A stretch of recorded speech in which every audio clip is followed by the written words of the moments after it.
Hello everybody, welcome back to yet another video. In today's video, I'm going to be talking to you guys about one of the biggest movies to be released since theaters reopened earlier this year. And that movie is James Gunn's The Suicide Squad. In this video, I wanted to compare that film to a very similar film that came out a few years ago. No, not that one, this one. James Gunn's Guardians of the Galaxy. I thought it'd be fun to compare these two movies because of how similar, yet how different, the two movies actually are. Obviously, they have the same director, but other similarities include the fact that our protagonists are not exactly good guys in both films, that they're both comedies, and that neither really takes itself too seriously. The only major difference between the two films is the fact that one is Marvel and the other is DC. But anyways, when comparing these two films, there were 7 categories I deemed important to figuring out which was the better film.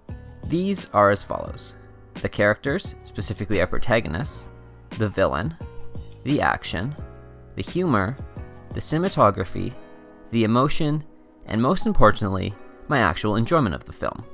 I'm going to discuss the pros and cons of each film in each of these categories, and declare a winner for each. Then, at the end, I'll give a decisive answer for what I believe to be the better movie: Guardians of the Galaxy or The Suicide Squad. Anyways, without any further ado, let's begin. So, obviously in a team-up movie, the main group of protagonists is something that can either make or break your film. We spend the majority of our time with them, and their relationships tend to be the main thing that drives the movie forward. With that in mind, let's take a look at some of the main characters in each of these films. In Guardians of the Galaxy, our main protagonists include Peter Quill, Gamora, Rocket Raccoon, Groot, and Drax. Personally, I really like these characters. None is perfect, and they each have their own set of flaws that make them a compelling character. They aren't the type of people you would expect to try and save the galaxy, so their coming together as a team to do good is very interesting. The standout characters for me are Groot and Rocket, who share some of the funniest and most emotional scenes in the film. Star-Lord, Gamora, and Drax are fine as well, but they aren't my favorite characters in the MCU by any means. As for the Suicide Squad, its main cast of protagonists consists of Harley Quinn, Bloodsport, Ratcatcher 2, King Shark, Peacemaker, Rick Flag, and Polka Dot Man. Most of these characters are fine, but I don't really care about them like I do the Guardians. I found Peacemaker irritable throughout the whole film and didn't really care for either Polka Dot Man, Rick Flag, or King Shark. Polka Dot Man was given like one character trait that became tiring by the end of the film, while Rick Flag wasn't really given any backstory whatsoever. They at least tried giving King Shark an interesting personality through his want for friends, but it never really went anywhere and I didn't find it very compelling. Harley and Bloodsport were alright, but by far the standout character in this film for me was Ratcatcher 2. I found her to be extremely compelling, and her character was definitely the emotional core of the film. That being said, overall, the characters from the Suicide Squad were not as compelling as the characters from Guardians of the Galaxy. One of the big things that separates these two sets of characters is the relationships the teams build with each other. In Guardians of the Galaxy, we actually see the characters start to warm up to each other, ending in an important scene where they decide to come together as one to fight Ronan. The Suicide Squad, on the other hand, feels more like a group of co-workers that just want to get their job done and move on with it. While this is definitely relatable, it doesn't make for an interesting team of characters. They argue with each other and only work together because they are forced to, not because they actually choose to. None of these characters actually form genuine relationships with each other, with the exception of Ratcatcher 2 with Bloodsport and maybe King Shark. While this is another reason why I love Ratcatcher 2, it is a serious argument against the Suicide Squad in this category. So, when looking at the characters in each of these movies, both individually and as a team, Guardians of the Galaxy easily wins. The individual characters in Guardians have much more personality and reasons for us to care about them, and they actually come together as a voluntary team in their film. For both of these reasons, I'm going to have to give Guardians of the Galaxy the point for this category. They say a hero is only as good as their villain, but thankfully that's not always the case, because in my opinion, the villains of each of these movies are pretty terrible. Firstly, in Guardians of the Galaxy, the main villain is Ronan. I don't think Ronan is a very good villain at all in this film. He's essentially set up as a pawn to Thanos, so he is immediately undermined before we even know anything about him. In one of the first scenes we see Ronan, he's basically being bullied by Thanos into doing his bidding, which made me instantly write Ronan off as a non-threat. His motivations aren't very compelling either, as all he wants to do is wipe out Xander because of his hate. Overall, he's a pretty weak villain in an otherwise very well-made film. Meanwhile, the main villain of the Suicide Squad is actually pretty difficult to determine. Is it Starro, Amanda Waller, Peacemaker, the Corto-Maltese government, or the American government? Each only really plays a minor role in the film, and none really stand out. I guess the main villain would be Starro, since that's who the climax revolves around, but even then, his presence in this film is fairly small. Just like Ronan, Starro isn't a very great villain, and if I'm being honest, I have no clue what his motivations are besides just wanting to destroy things. In both films, I feel like the villains are pretty underwhelming. However, I don't really see an issue with that because the villains are not the point of these stories. Rather, the group of protagonists in each film are what they are truly about. That being said, I do still need to pick a winner for this category. I think I'm going to go with the Suicide Squad, just because I really don't like Ronan. I know I said that Starro plays a minor role in his weak motivations in his film, but at least he has some unique power sets and is visually interesting to look at. The same cannot be said for Ronan, who is basically as cookie-cutter a villain as you can find. While neither film has fantastic villains by any means, the various villains of the Suicide Squad are at least somewhat interesting, giving that film the edge in this category. At their core, these films are of course both action films, meaning that we should expect to see some decent fight scenes in both. Starting again with Guardians of the Galaxy, the fight scenes are interesting, but nothing groundbreaking. There's a lot of shooting and hand-to-hand combat, something we've seen plenty of in the MCU and action movies as a whole. Part of this boils down to the fact that the character abilities in this film are pretty basic from a fighting point of view.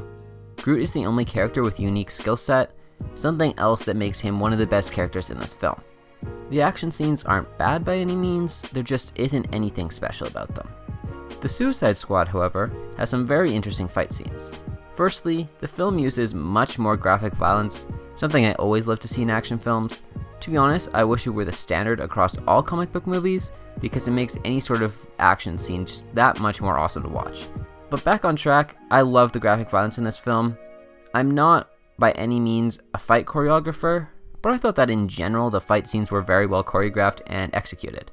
I especially loved the scene where Harley Quinn takes on an entire building of guards while trying to flee her captors. If I'm being completely honest, I don't know why I liked the action so much more in this film. They were just so fun and different than a lot of the stuff I've become accustomed to seeing in comic book movies, so the change of pace was nice to see. We also got to see some more diverse action as the characters in this film had different abilities ranging from marksmanship, to rats, to throwing polka dots. These different power sets, mixed with more graphic nature of the action in this film, definitely made it very interesting to watch. Overall, while the action in Guardians of the Galaxy wasn't bad, it was far surpassed by the action in the Suicide Squad. Between the Suicide Squad's more graphic violence and unique set of fighting abilities, it's really no contest. For that reason, I'm going to say that the Suicide Squad wins this category. Besides being classified as action movies, both these films can also fall under the genre of comedy. Now, obviously comedy is subjective, so I may say things that contradict with the opinions of other people. Because of the subjectivity needed for this category, I think it's probably the least important of all the categories being compared on this list. That being said, I'm still going to pick a winner here anyways. In general, I found both these films to be pretty funny. I've seen Guardians of the Galaxy 4 times now, I think, since it came out, so by this point, I do know the majority of the jokes. This definitely removes the shock factor that makes some jokes more humorous, meaning that I don't find the film as funny as when I first watched it. That being said, I still laugh at many of the jokes, my favorite of which being much of the witty banter between the main protagonists as they exchange insults with each other. It's definitely not the funniest film I've ever seen, but most of the jokes land for me, which in my eyes means that the comedy is well done. As for the Suicide Squad, I was actually worried about the comedy going into this film, mostly because the jokes they chose to put in the trailers were pretty awful. However, I was pleasantly surprised when watching the film, as the trailer jokes were part of a small minority of bad jokes. I don't really have a whole lot else to say about this category for this film. Most of the jokes landed, I laughed at quite a few of them, and overall it was a fairly funny movie. When comparing the two films together, it's actually pretty tough to pick which is funnier. Like I said, both were fairly funny, with the majority of the jokes being pretty solid in my opinion. That being said, since I need to pick a winner for the purposes of this video, I guess I'll say that Guardians of the Galaxy is the funnier movie. I probably laughed less during my recent rewatch of this movie than I did when I watched Suicide Squad last week, but again, that's because I know most of the jokes already. I remember finding it to be hilarious back when I first watched the film in 2014, which is why I'm going to say that it's the funnier film overall. There's also less jokes I found to be awful, so even more reason to choose Guardians of the Galaxy as the winner of this category. I said this in my TV versus movie video, and I'll say it again here. I absolutely love cinematography, and feel it's something people often overlook when watching a film. So it should come as no surprise to anyone that I really enjoy it when films have interesting cinematography. In Guardians of the Galaxy, there weren't really any shots that stood out to me. The cinematography pretty much followed the standard style of Hollywood films, and so there was a lot of shot reverse shot, quick cut, and stationary camera work, essentially nothing interesting whatsoever. The Suicide Squad, however, did have some interesting shots. Right from the start of the film, we get some interesting camera movements. Literally, the first shot of this film starts with a pan up from a reflection in a puddle. I absolutely love that shot. Another shot I loved was when the group was on a roof and there was a title card made out of various things from the roof. The camera then pans forward to the group and messes up the text in the process. I know most of the framing of the objects was likely done in post and not actually on camera, but I still really liked the shot. At this point in time, I can't think of any other specific examples of shots I liked, but overall, the cinematography in this film was very pleasing to look at. With that in mind, I think it's safe to say that the Suicide Squad wins this category pretty easily. At the heart of any good story, the viewer needs to experience some sort of catharsis, meaning they need to have an emotional payoff. For this reason, the emotional connection we have to the characters of a film are extremely important. Even though these films are action comedies, this catharsis is still something that is very important to achieve. For that reason, I think this is one of the more important categories I'm going to be comparing today. In Guardians of the Galaxy, there are two main scenes that come to mind when I think about emotional moments in the film. Firstly, there's the opening scene of the film, where Peter watched his mum die and is too scared to reach out and grab her hand before she passes. It's a pretty devastating scene to start off an otherwise pretty fun and carefree film. This scene and the connection to his mother ends up being crucial to Peter's character, as it shaped a large part of his personality in the form of his obsession with music. The other emotional scene that sticks with me after watching the film is Groot's self-sacrifice to save the rest of the Guardians. As I said in the character section for this film, the relationships that are formed between these characters are what makes this a really strong movie. Groot's sacrifice at the climax of the film solidifies this connection, and really makes you feel like the Guardians have become a family. Groot's response of "We are Groot" when Rocket tells him he'll die is pretty heartbreaking, and really makes you feel for both Groot and Rocket. I also really liked the scene where Groot makes light for everyone and they all talk about how good of friends they are. It's a really emotional scene in a happy way that I love in the film. As for the Suicide Squad, I said in the character section that I didn't really care for most of the characters in this film. Because of this, I didn't really feel much of an emotional connection for them either. The only exception to this is Ratcatcher 2, who I think is definitely the heart and soul of this film. Her story about her addict father is already sad enough, but when she saves the day at the end and we get a flashback of her dad saying, "Rats are the lowliest and most despised of all creatures, my love. If they have purpose, so do we all." It really seals the deal for why she's such a great character with a fantastic emotional payoff. It's a really heartwarming scene that I really enjoyed. The only problem with this, however, is that this is the only emotional scene in the film. Some of it comes down to the fact that I didn't care for the other characters, and some of it is because emotional moments were often undermined by jokes. I'm not necessarily saying that second point is a bad thing, but in the case of this judging category, it definitely isn't ideal. Overall, I care about each individual character in Guardians of the Galaxy, and the group as a whole had some really powerful emotional moments that worked really well for me. With all that in mind, I'm going to have to say that Guardians of the Galaxy wins this category with ease.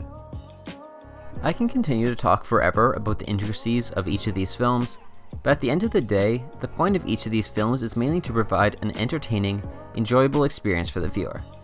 For that reason, this is probably one of the most important categories, if not the most important category on this list. Those of you who have been subscribed for a decent period of time will all know that I love comic book movies, so it should come to no surprise to anyone that I quite enjoyed both of these films. I don't know if I ever actually said it on this channel before, but Guardians of the Galaxy was actually my first MCU theater experience. Because of that, it will probably always hold a special place in my heart. As I said, I've watched it several times over the years, and I still enjoy it with each watch. It's just a really fun superhero movie that was quite different than many of the other comic book movies at the time when it was made. That being said, it has lost some of this magic over time as more similar superhero movies such as Guardians 2 and Thor Ragnarok have been released. Don't get me wrong, I still enjoy it, just not as much as I used to. As for the Suicide Squad, I had a blast watching this in theaters last week.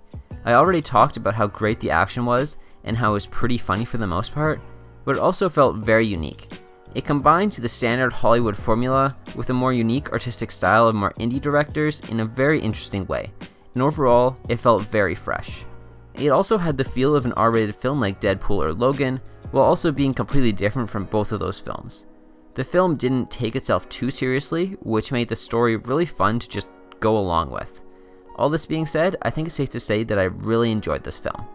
When picking a winner for this category, it's again a pretty tough call. Long-term viewers of the channel can attest to the fact that I am a huge Marvel fanboy, and that I don't usually love DCEU films. So, as I announce the winner of this category, it might come to a surprise to many when I say that The Suicide Squad was actually the more enjoyable of these two films. I was seriously not expecting this to happen, but it's true. I really enjoyed The Suicide Squad. For the first time in the history of the DCEU, I'm actually excited to see where they take this going forwards. So, with that being the last category of comparison, let's take a look back at the results so we can decide the overall winner. Of the 7 categories, Guardians of the Galaxy won 3, and The Suicide Squad won 4. Guardians of the Galaxy prevailed in characters, humor, and emotion, while The Suicide Squad won the categories of villain, action, cinematography, and enjoyment. With this in mind, the decision of overall winner is very difficult, probably being the closest comparison from any of this type of video I've done so far on my channel. With wins in character and emotion, Guardians of the Galaxy seems to be the more well-written movie, while the Suicide Squad's wins in enjoyment and action seem to make it the more entertaining movie. Each has their own merits when it comes to being a good film, but I think that overall, The Suicide Squad is the better of these two films. Like I said in the enjoyment section, at the end of the day, these films are meant to be enjoyed by the viewer, so a win in that category really helped The Suicide Squad in this comparison. It also won more categories overall, which was another major factor in my decision. Even though I said The Suicide Squad is the better movie overall, I still love Guardians of the Galaxy. Both films score around a 9 for me, so I really like them both. That being said, for the purposes of this video, I did have to choose The Suicide Squad as the winner. I could see my opinion changing over time, but for now, this is what I've decided. I know a lot of people are fans of each film, so I'd be curious to see what you all have to say on this subject. If you think I forgot to mention something in my video, or came to a wrong conclusion somewhere, let me know in the comments down below. If you liked the video, don't forget to leave a like and subscribe down below if you're new around here. If you haven't gotten around to watching my new short film Change yet, I'd really appreciate it if you took a look. I put a lot of work into it and I'm really proud of the result. If you want more updates on my videos, make sure to follow me on Instagram at @ntd_films. Thank you all for watching, and have a good day.